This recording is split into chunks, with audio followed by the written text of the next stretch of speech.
Hi, everyone. My name is Natalie Gorial, and I'm the Online Media Coordinator for the U.S. Small Business Administration. I'd like to welcome you to today's webinar. This webinar is made possible through a public-private partnership with ADT.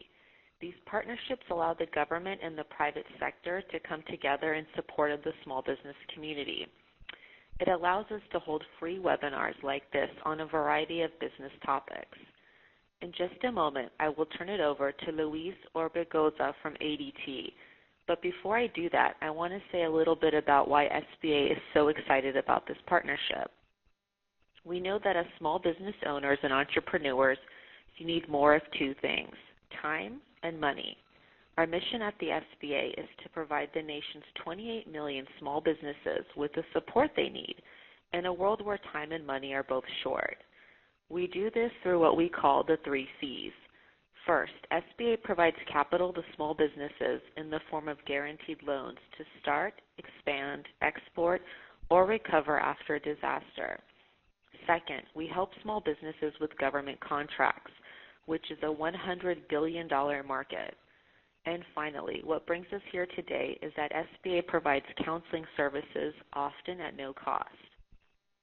Many of you might be familiar with the SBA Resource Partner Network, including Small Business Development Centers, SCORE Mentors, Women's Business Centers, Veterans Business Centers, and our SBA field offices.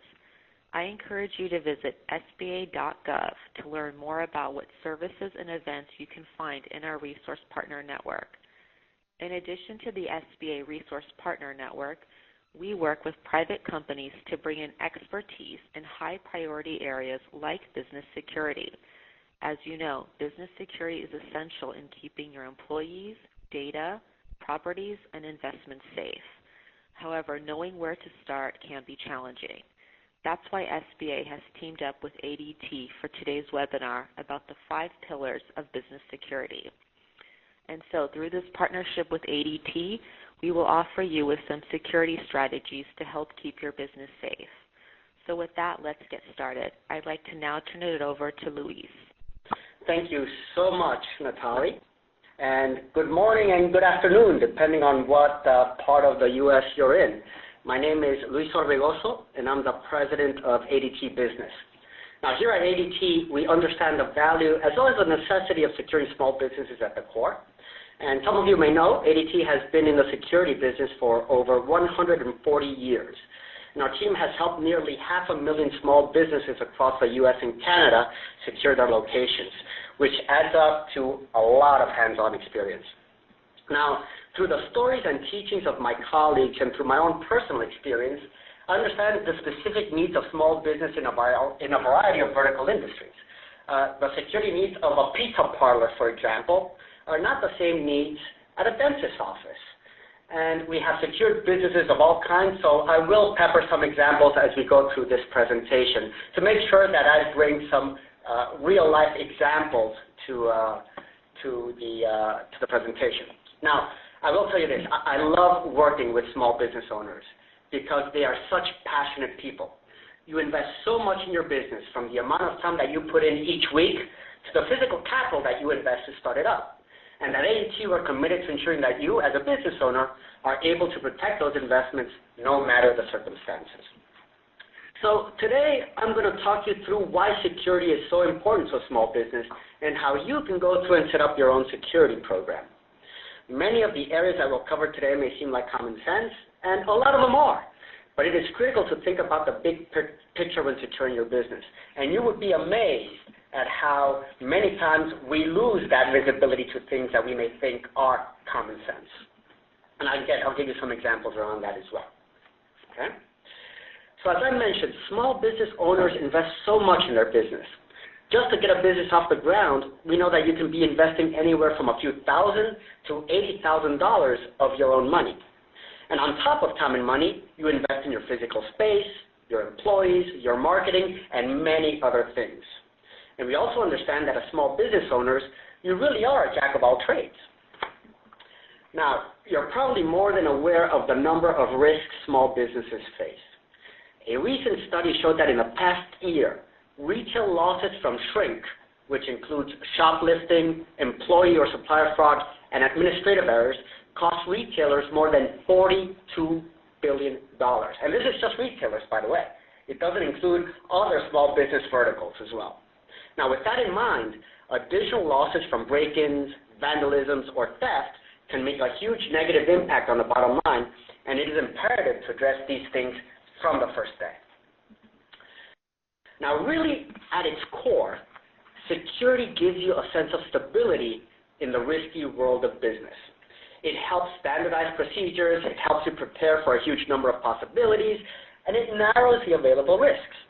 Now, getting started on creating a new or revamping a current security plan can be very, very overwhelming, and there's a lot to think about.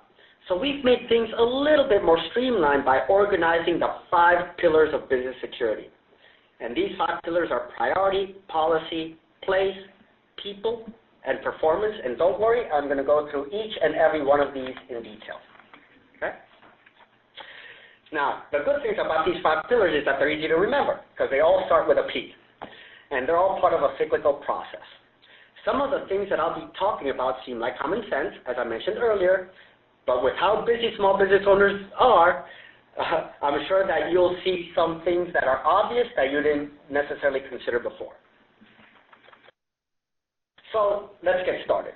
The first thing that you should do when devising your security plan is to sit down and determine your priorities as a business owner. And the best way to do this is to ask yourself some questions, right? So what's important to you? What are you most concerned about? Are you interested in securing inventory? Or is client information important? What about cash?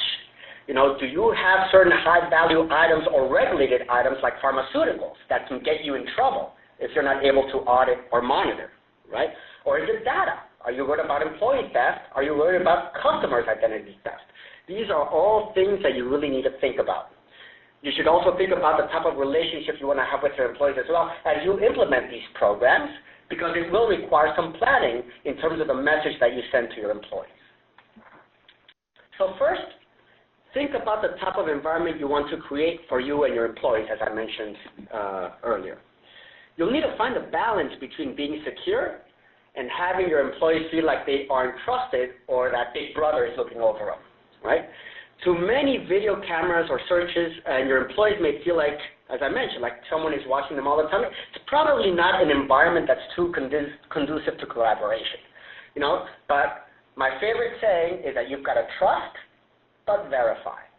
So make sure that you put the elements in place to create an environment that breeds confidence and collaboration in your business, but always verify that things are happening the way that they should. Now, the New York Times recently published a story about a study that found that monitoring software in restaurants increased the revenue by an average of 7% each week, just by installing a monitor type of software. And the impact, which is what the researchers say, it came not from firing workers engaged in theft, but mostly from their changed behavior. Knowing they were being monitored, the employees not only pulled back on any unethical practices, but also channeled their efforts into good customer service, such as prompting customers to have that dessert or a second beer, raising revenue for the restaurant and tips for themselves. There's other studies that show that just simply having a video camera in a conspicuous place can deter shoplifting by a large amount. So again, it's all about the environment that you create and the perceptions that you create. Now, think a little bit more about your employees themselves. How much trust do you want to put in them? Do you want to have a small workforce that works more hours and have more responsibility? Or would you rather have a larger group of employees with the responsibility spread out more? Don't forget to take into account the type of business you have. A larger, less involved staff at an ice cream parlor, for example, is a much better idea than a large, less invested staff at a dentist's office. It's all about the type of services that you want to deliver, the reputation that you want to build for your business, the brand that you want to generate, and that's going to determine how you plan out your security. Each type of small business may have many different priorities. A clinical or lawyer's office may be more concerned with protecting client information. Client information is highly regulated. But a retail location or a restaurant may be more concerned with protecting the cash on premises. So the type of solutions are going to be different for each. Think about what is most important for you to secure. What is at the most risk, and what is your top priority to protect? Now, time management is a very important priority, and this can be very hard for small business owners. You have a lot of responsibility, and the success of the business rides on your shoulders. But you do need to figure out just how much time you're willing to commit to your business. I was actually very surprised that in a recent survey, over 20% of small business owners admitted to never or rarely taking a vacation because they don't trust that when they leave, their business is going to be taken care of. And if you own more than one location, this time management can be even harder. So whether this is the case, or if you have one location but are away from there quite often, you may want a way to check in while you're out. And later in the presentation, I will touch on specific examples on certain technologies that allow you to check in while you are away. Another way to manage time is to delegate to a few trusted employees. Is cultivating that tight-knit, trustworthy group a priority? Should it be a priority? All things that you have to think about. So I'm sure that growing your business will always be a priority. I mean, growth is kind of like if you're not growing, you're dying. So I know that most, if not every single one of you, are focused on growth. But think about how you'd like to grow that business. And specifically, what would you like to grow? Are you interested in growing volume, revenues, or are you interested in growing profits, right? If you're interested in growing profits, there are ways that you can do that, i.e. by reducing shoplifting or theft, that doesn't entail higher revenue. So again, it's important that you prioritize what it is you need to do. By the same token, if you're interested in growing your volume, you may put yourself up for more risk for shoplifting. So the security solution may need to be customized for that scenario versus the previous one. So now let's talk about policy. Once you have worked out your priorities, you may find that this list is a bit long. And that's okay. This is normal. But you can sit down and establish, what the policy should be around this. You want to create a handbook outlining your entire policy and have each employee agree to it via signature. This is important because it shows a commitment from the employee. It's clear, it's in writing, and they have to sign it. And again, there's research that proves that when people acknowledge something in writing, they are apt to make sure that they meet the commitments that they're signing up to. Make sure everyone has a copy of the policy and encourage your employees to read it all the way through. Keep additional few copies in the office so people can access it. I mean, this information has got to be present and everyone should know what it is. What exactly should be in this policy, you may be asking yourself. And, this includes a lot of things. Everything from, say, employee hiring, emergency preparedness, to how to deal with a shoplifter. So how should your employees react if they find someone stealing an item in your store?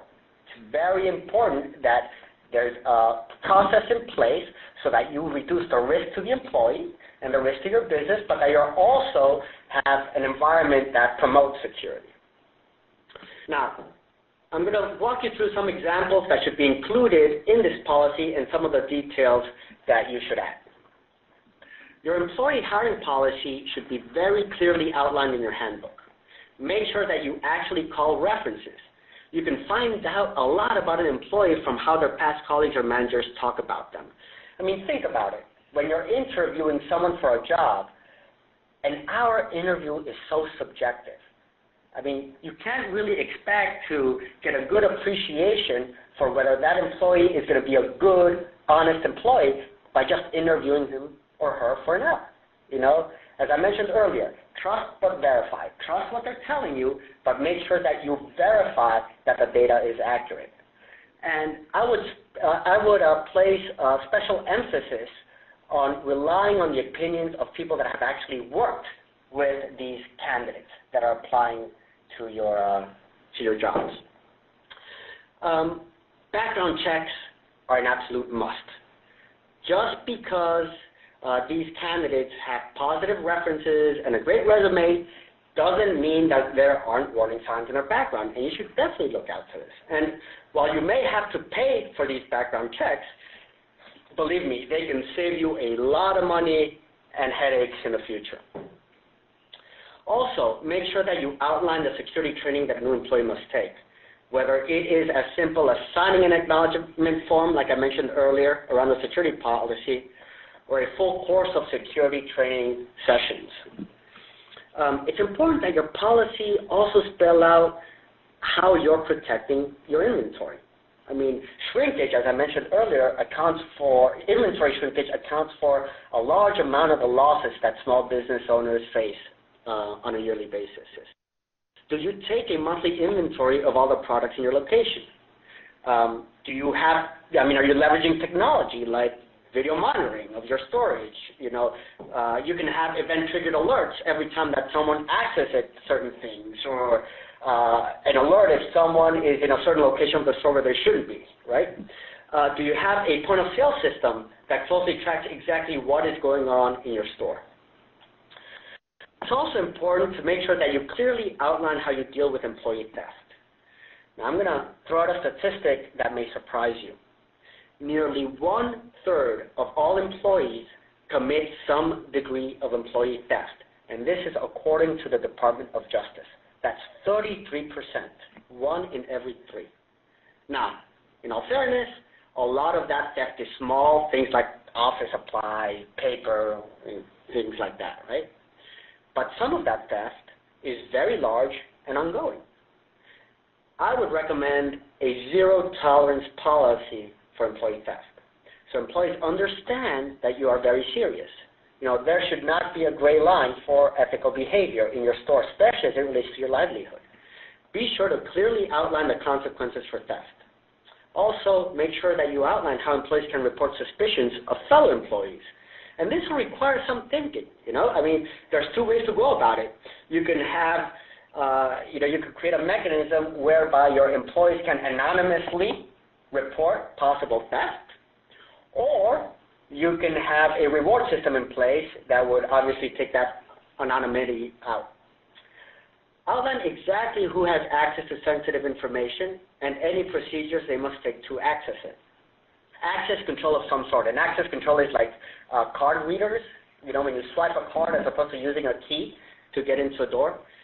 Access control is very, very flexible. And access control, you could use it via card or via password, so on and so forth.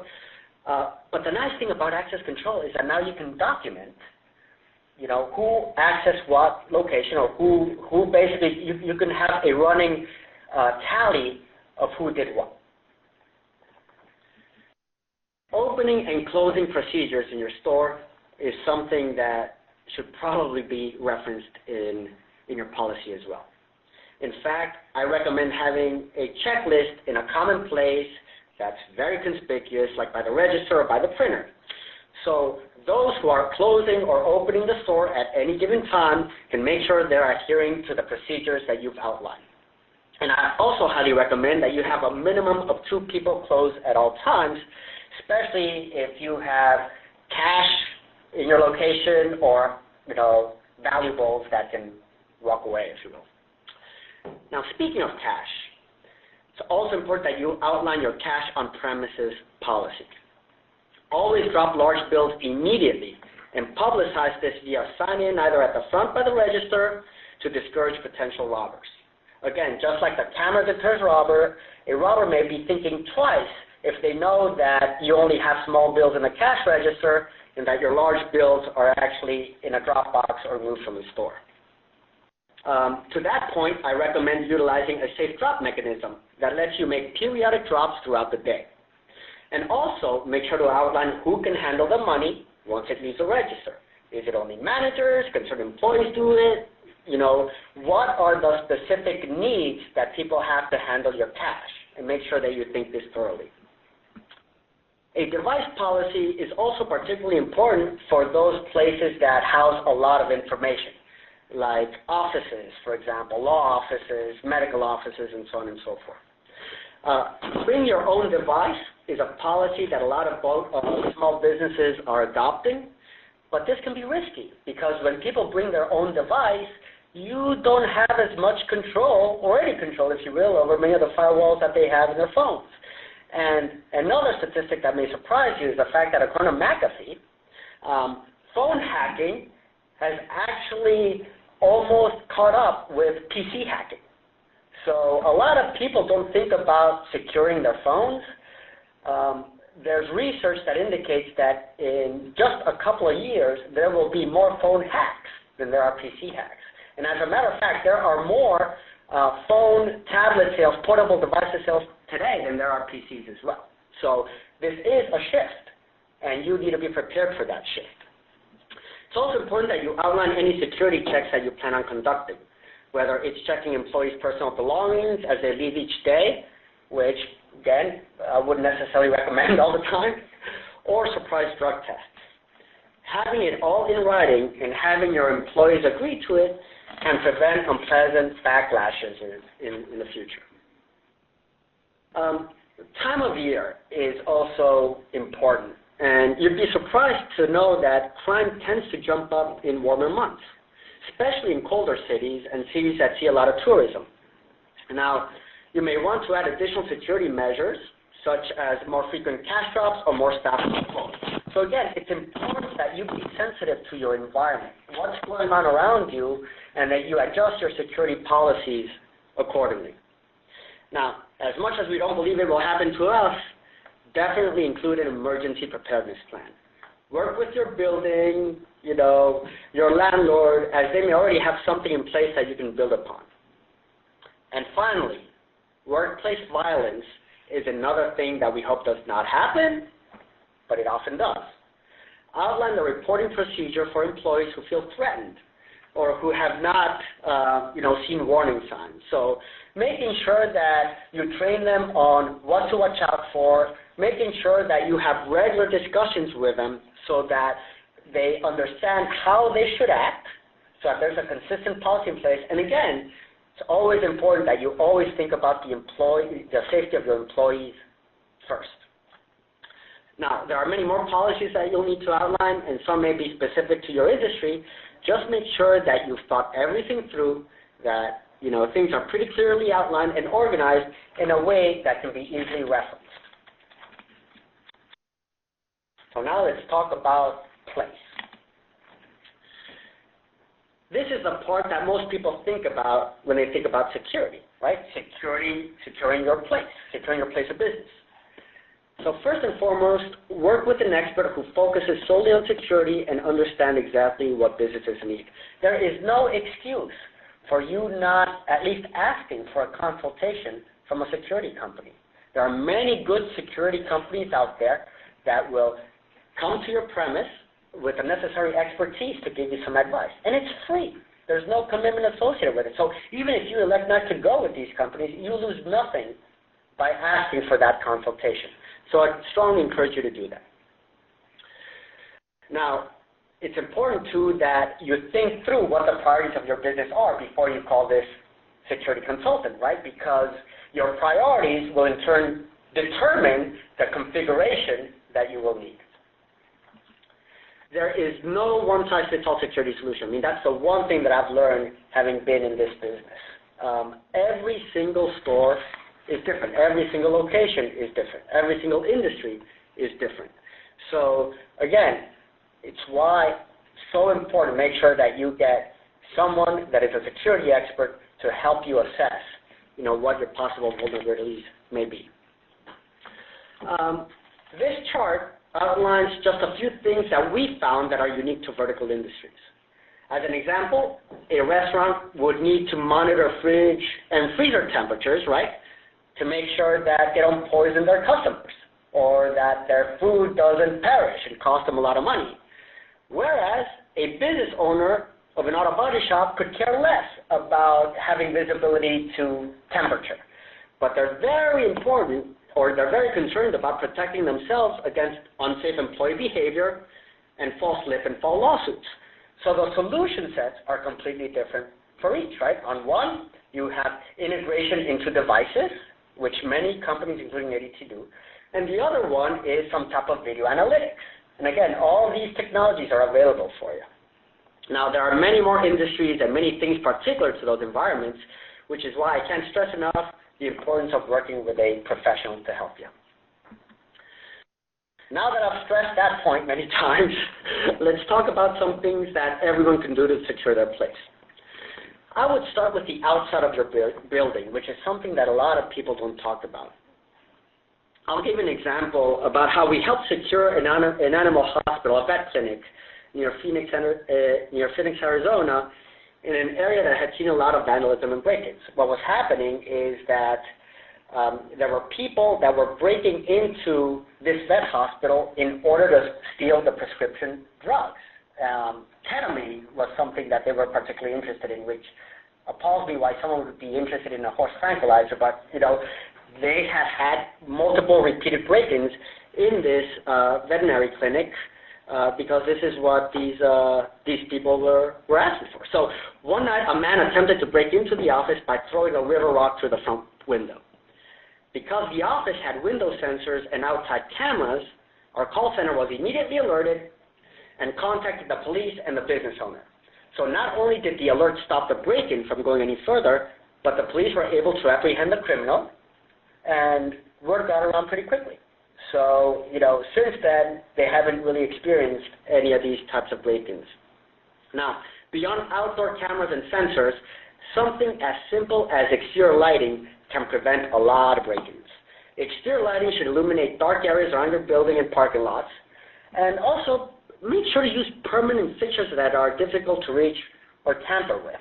Setting them up high in a location where, again, people can't disable them. Also make sure that you post the security signs from your security provider at all points of entry. Just like the example I gave you around having a video camera not deterring theft, having the sign of a security company or a sticker on your windows or your premises has shown to deter theft as well. Now, hedges are a great first line of defense. I chuckled when I read about the break-in at the White House because they were talking about how they were going to increase the hedge size. But again, something as simple as having a hedge could help you. And the key thing about hedges is that hedges should be wide rather than high because you want to be able to see what happens beyond that hedge. You don't want people hiding behind it. And by the same token, if you decide to put a fence, make sure that you could see through that fence. It's also important that you identify all access points, from windows to loading docks, and make sure that they're secured. Window locks should be strategically positioned so that they cannot be reached if someone breaks a glass. And exterior doors should include a deadbolt.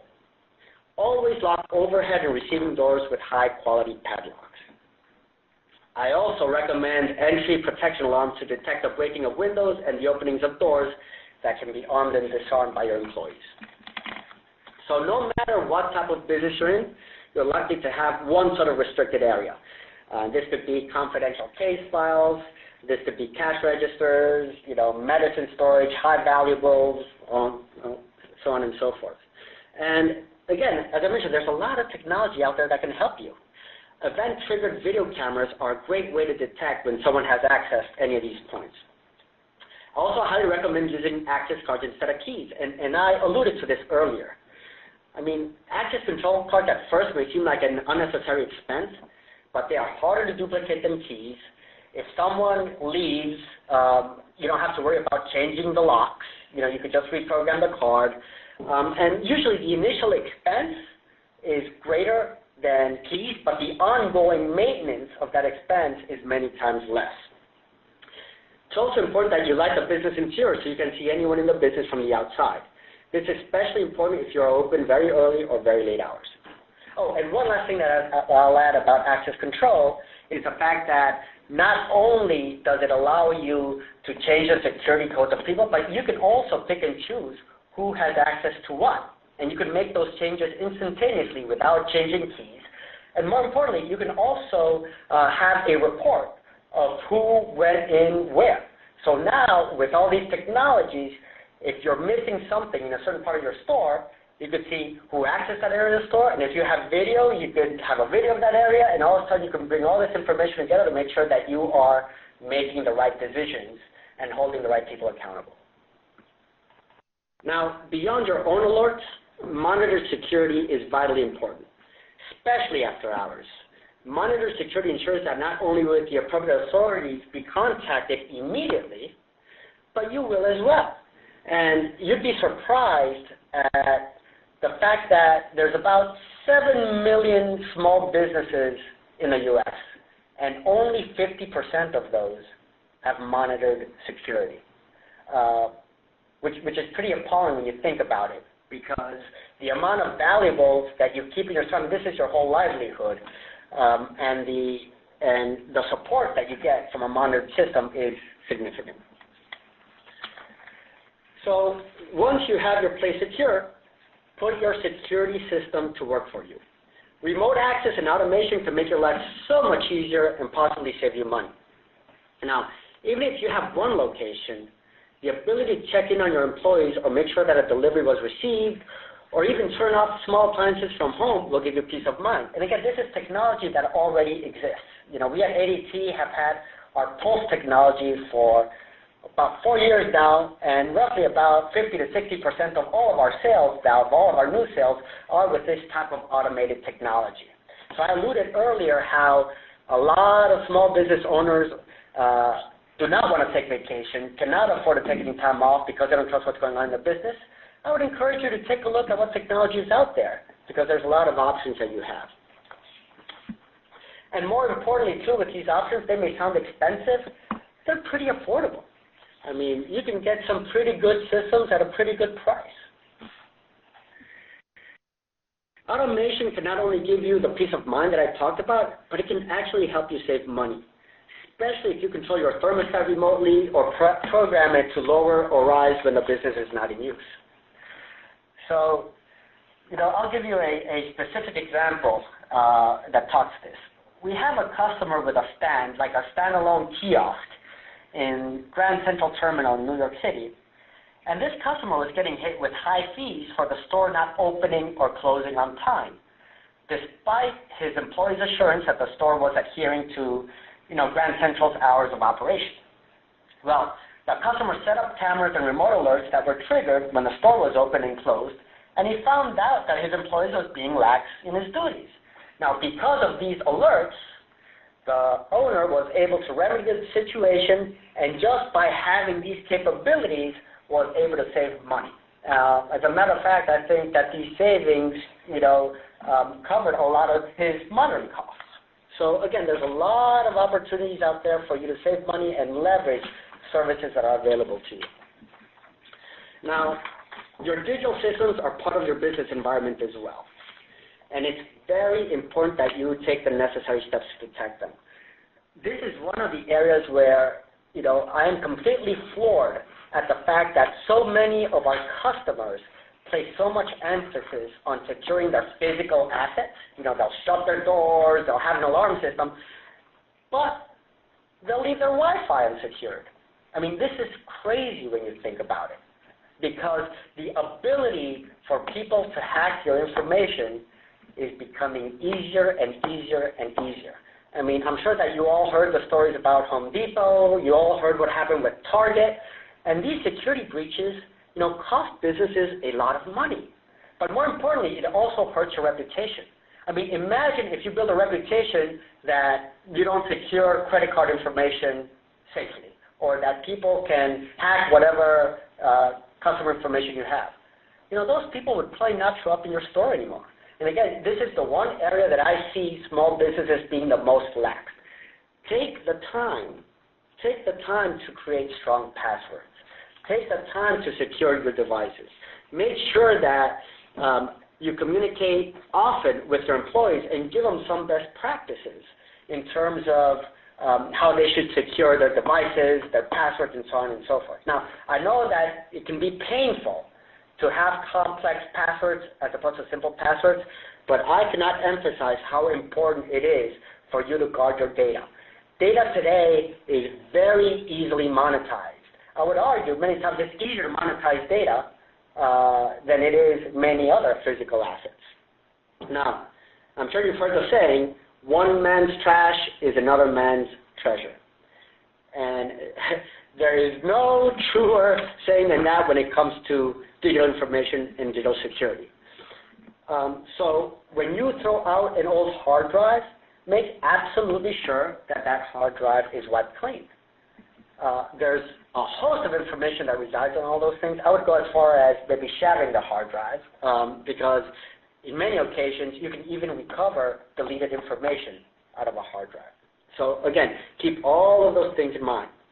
Now, I know that a lot of small businesses are using new apps and tools like Square to check customers out. We're all relying more and more on tablets and cell phones, which is great because it increases our productivity, but be sure to lock them up when they're not in use, even during business hours. Think of how easy it is to pick up a tablet and walk out. So now let's talk about people. Your employees are a huge part of your business. So please make sure to take the time to hire people you trust.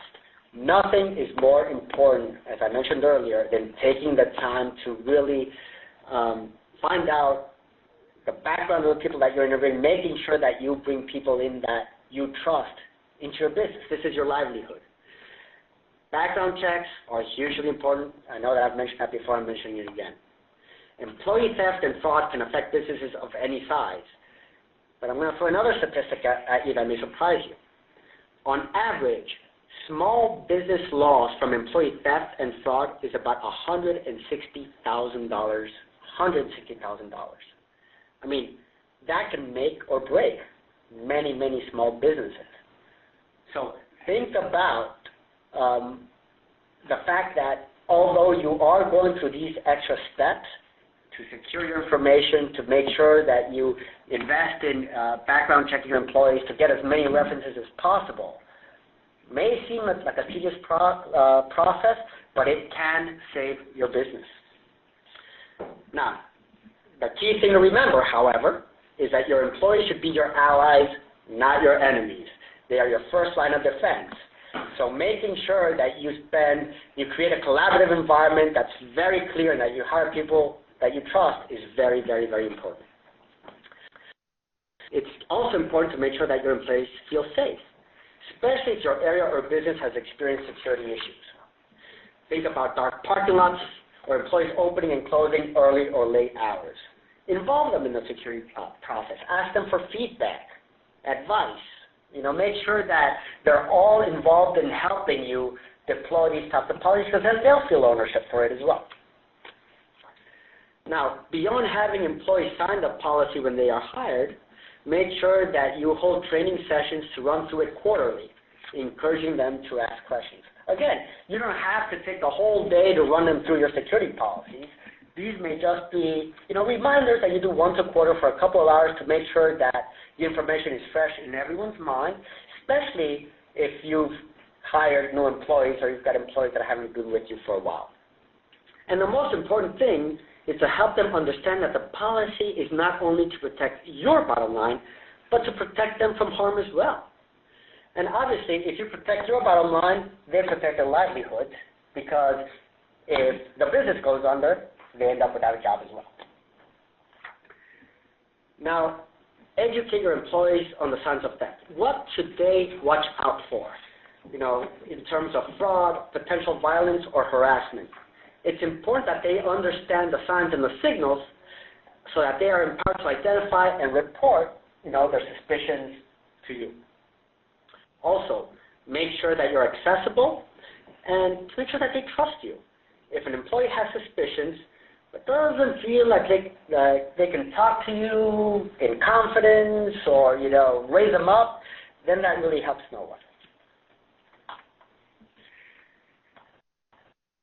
So now we're going to talk about the last pillar, which is performance. And this is the moment where you step back, you look at the process as a whole, and you determine whether it's working for you. Are there any issues? Are you happy with it? Is your security system impeding your business in any way, or is it helping you? Are there any best practices that you can implement? I recommend looking back about once a month to analyze the security threats as well as any theft in your business or in the neighborhood. If many other businesses in your neighborhood are being broken into or facing vandalism but yours hasn't, then it likely means that your security policy is doing its job It could also mean that you've just been lucky. So again, it's very important that you take this seriously. And it's very important that you also don't get lax. Just because your business hasn't been broken into doesn't mean that it won't be at some time in the future. Try keeping a logbook throughout the year to help identify trends. Are you seeing a slow increase in shoplifting over certain months? Or are there more deliveries going missing? Did something else happen when these trends started to occur? For example, did you hire new employees when the inventory started disappearing? Did you put different policies or processes in place? As you take a look at your video footage, did you see more people loitering around your location, and so on and so forth?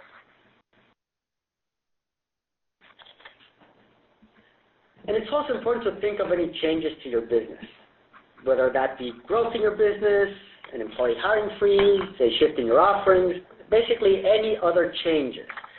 If you see any issues, set up new alerts for areas that you're most concerned about. And again, there's a lot of very affordable solutions out there that can provide you real-time information on many, many things that are happening in your place of business. So, with all of this information at your disposal, all the video footage you reviewed, the state of your business, your growth, your loss statistics, take a look back at your priorities and determine if they still fit your current business strategy. If there are any differences or any trends of false alarms, vandalism, theft, or basically anything else, consider starting the cycle again. This shouldn't be a static process. I mean, this should be a dynamic process, a dynamic policy because, again, things change.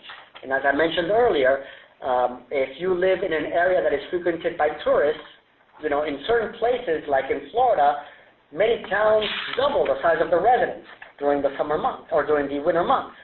So the dynamics are going to be a lot different. The risks are going to be a lot different. Make sure that you understand what those patterns are so that you're well prepared for them. And once you have a solid security plan in place, this process should take less and less time. And I highly encourage you to revisit it, as I mentioned before, even if it's only once a year, to make sure that it's fresh, that your employees understand why you're doing it, and make sure that you keep your investments secure. So that's my presentation for today. I would like to thank you so much for taking the time to tune in. I'm sure all of your schedules are pretty busy running your own businesses. If I could leave you with one lesson, though, it would be to proactively address the security of your business. Many business owners wait until an incident occurs to evaluate their security, and it's too late by then. When you think about it, when you think about the risk to your reputation, when you think about the risk, the risk to your livelihood, the risk to your assets, and the losses may be too large to recoup. I talked about how, on average, employee theft could be up to $160,000. There's not many businesses that can survive that. Don't fall into that pattern of thinking that everything is okay, and think about the success or the additional success that you can achieve with the proper procedures in place. So now I'd love to open up to answer any questions you have on our presentation today. I believe you're submitting them here via the webcast, so we will start reading some of those off. Yes, thank you, everyone. And just a reminder to submit your questions through the webcast, and we'll be reading them aloud here for Luis to answer. The first question is, what is one thing I can do right away to secure my business? Okay.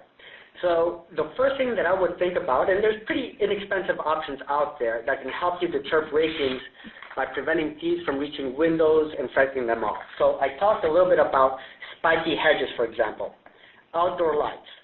But I can't stress enough the importance of a holistic security program. Now, I mentioned earlier that there's a lot of companies out there. Most companies will offer you a free security consultation. I would call up a reputable security company and just ask them to come and take a look at your premises. This is free advice. It's available basically anywhere in the U.S., and they'll give you a customized outline of the things that you should watch out for. But I would encourage you to write out the priorities of your business first so that you're aligned as to what the solution is being offered to you and what you're trying to achieve in your business. Great. The next question is, I have a business with a lot of cash transactions. How do I ensure people aren't stealing money? Okay, well, there's many different things that you can do. First and foremost, you can put a camera above the cash register. And this camera can record every time that there is a transaction or an activity. This is called point of sale integration. There's many companies that offer this. As a matter of fact, this technology allows you not only to take a video clip of when a cash register is open, but it also many times matches up what the cash register transactions were. So for example, if your transaction shows up as an iPad, but your video doesn't show an iPad, then that would be a discrepancy. Great. The next question is on cameras. Should cameras be color or is black and white acceptable? Well, it depends on the type of resolution that you need, right? If you're just interested in seeing whether a person is going through your property, or you're not in need of high level of detail, they could probably get away with a black and white camera. However, I mean, technology has advanced so quickly and is so affordable now that you can buy a good, high quality, network camera for what you used to spend in a simple black and white camera just a couple of years ago. So although you can get away with black and white, I think that there's many options available today that you may want to take advantage of. Great. The next question is from a customer, actually. So we currently have ADT and have set different shifts and time slots for employees. Is it possible to have different arm codes for each person that arms, disarms, and is a log available from ADT for all actions and times of arming, disarming? Yes, there are many capabilities that you have to program your system. It depends on what specific panel we have installed in your location.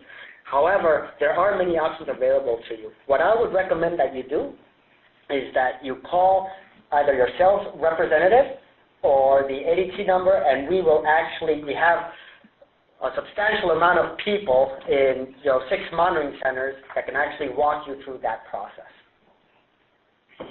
The next question, do you have any recommendations of software to use in securing your phone and computer? Sure. There are many very good companies out there.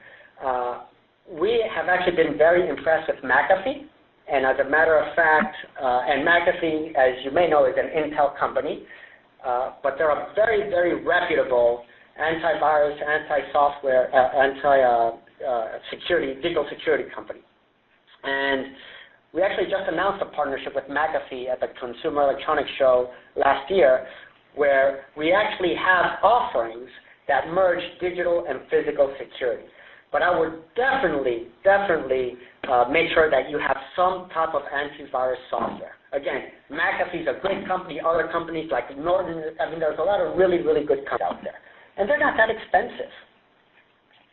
Oh, and by the way, something that's very important is that McAfee has introduced antivirus, anti-hacking software for portable devices as well.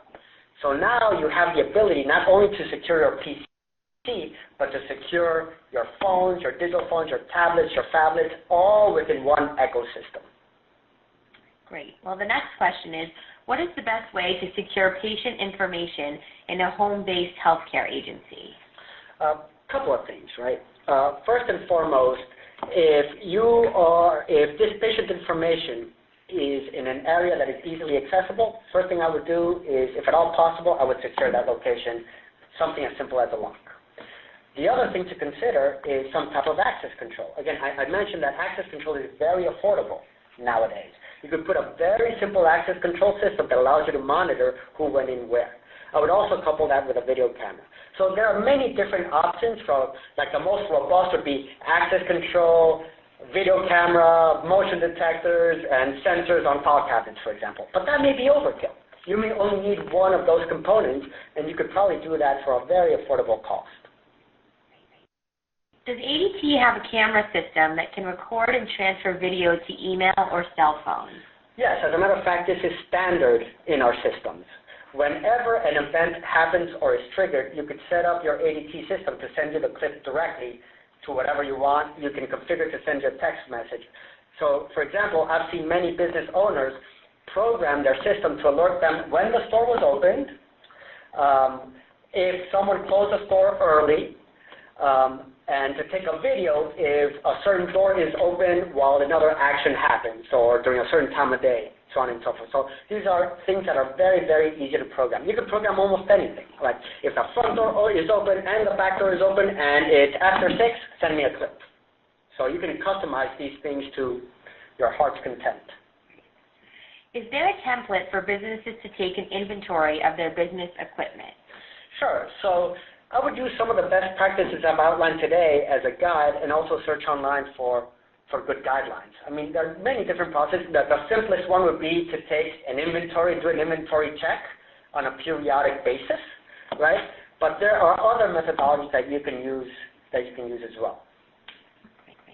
What types of security cameras do you recommend for businesses?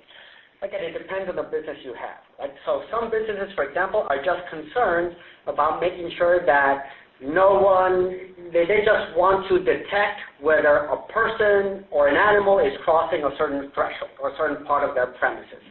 Others may be looking for much more level of detail, right?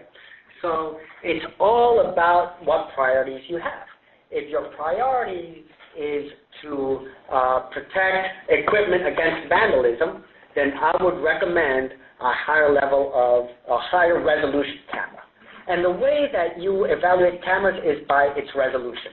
How many megapixels can you get out of that camera? When you zoom in, is the image pixelated or is the image clear, right? Are you more concerned with having a wide-angle view of your premise, or are you more concerned in viewing a very, very specific area of your business? And again, this is where a security consultant can provide you a lot of value and a lot of insights. Great. Do you have any specific recommendations for home-based businesses? Sure.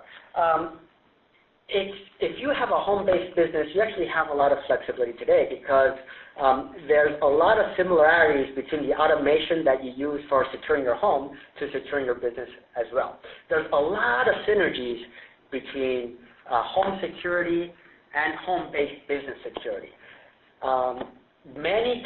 Most times, your security in your home or the security in your home business can serve as the security of your home as well. So it could actually be even more affordable, and you can be killing two birds with one stone, securing your home as well as securing your business. Okay. How can I check and prevent losses at a gas station? A couple of things that we talked about earlier. Video is important, checking for shoplifting, for example.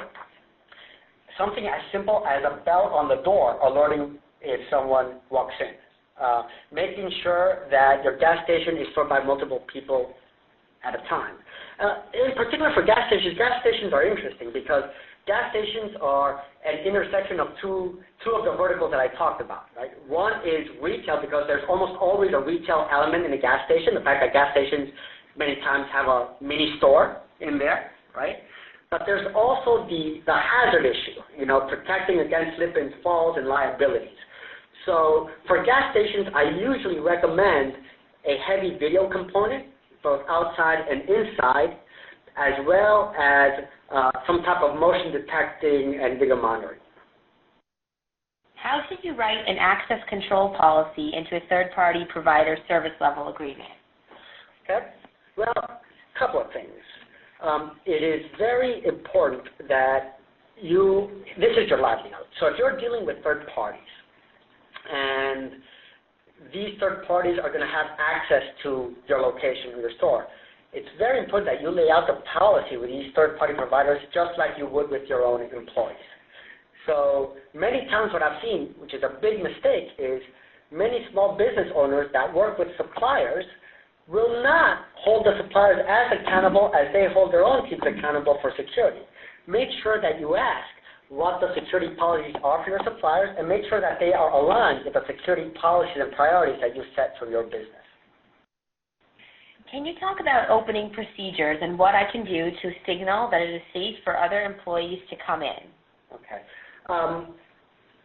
I guess I'll answer this question in general terms because I need to understand a little bit more of what do you mean by safe. If by safe you mean if there is a concern that someone is in your store and that may pose a danger to your employees, something as simple as a motion detector inside the store or a video camera inside the store. I mean, you can set alerts with motion detectors, for example, that send you a text message if there's any movement in the store from, 9 p.m. to 6 a.m.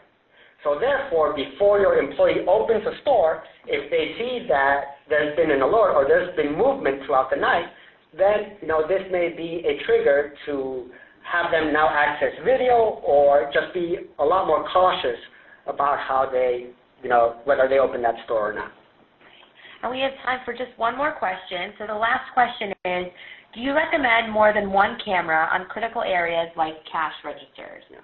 It depends on the layout of your store, right? And it depends how your cash registers are laid out. Many times what we found is that typically one camera per cash register is appropriate because you want high detail, you want visibility, and you also want to put this camera in a conspicuous place. I mean, you want your employees to know that the camera is there because that'll deter them. So again, it depends on the specific layout of your store, but typically what I've seen is one camera per bank of cash registers. If they're very close together is appropriate. If they're separate, making sure that you have a camera in that vicinity would be important as well. All right, I think that's all the questions. I'm going to turn it back over to you, Natali. Great. Thank you so much for that really informative presentation, Louise. Just a reminder, participants, that we will email you a link to the PowerPoint presentation as well as a webinar recording next week. So again, thank you so much for participating on our webinar today. Have a great day, everyone.